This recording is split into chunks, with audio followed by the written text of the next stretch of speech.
The city has reversed course and is no longer putting a cap on the number of Uber drivers. Uber had threatened to sue over the move. Members of the city council who had supported the motion, including the mayor, had said Uber drivers contribute to gridlock and pollution. Uber claimed fares and wait times would increase if there was a cap on driver numbers. And for a reaction to that, we're joined live by Christine Hubbard, the operations manager for Beck Taxi. So, Christine, first off, I want to start off with this.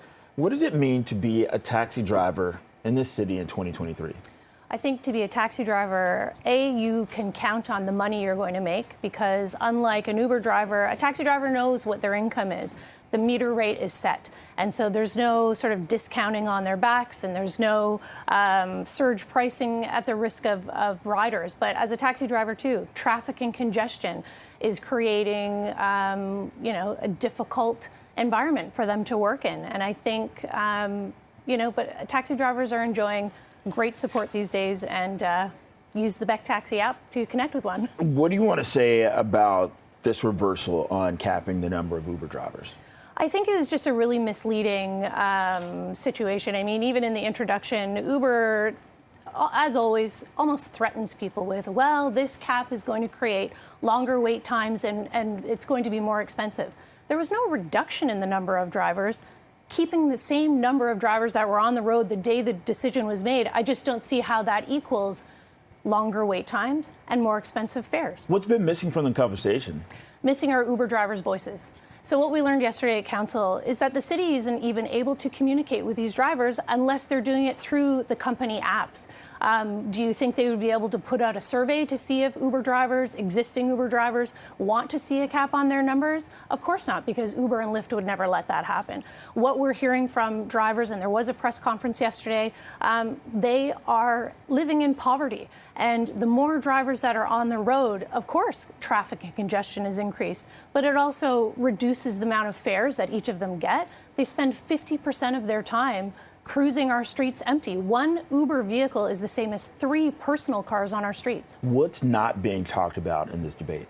I think the overarching issues, our city is looking at, looking in the face of a company that has come here with pockets that are as deep as the ocean, that, aggressive and manipulative threats are made. And while this was always posed as an Uber versus taxi issue, finally we're seeing what we've been saying all along.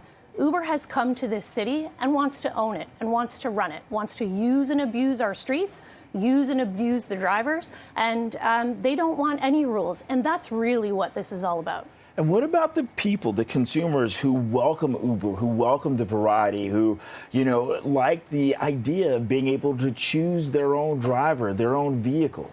As they should continue to be able to do. I mean, any cap or reduction in the number of vehicles on our streets doesn't mean that they're unavailable. The city of Toronto paid $50,000 to commission a report. How many vehicles are needed on the streets? 5,500. We increased that number by 1,000 times. What do you think is going to happen?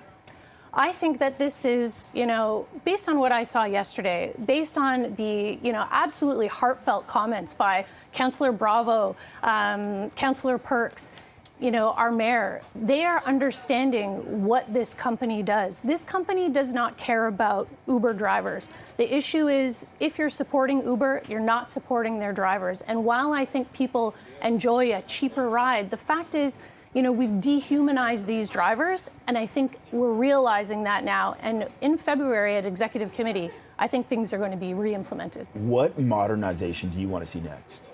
I think efficiency is number one, and I think modernization happens when we look at what is the optimal number of vehicles that should be out there to reduce emissions, reduce traffic, keep up service levels. It's very simple stuff. Innovation shouldn't be at the expense of people. Christine Hubbard, Operations Manager, Beck Taxi. Thank you so much. Thank you. Thank you for your time. Appreciate it.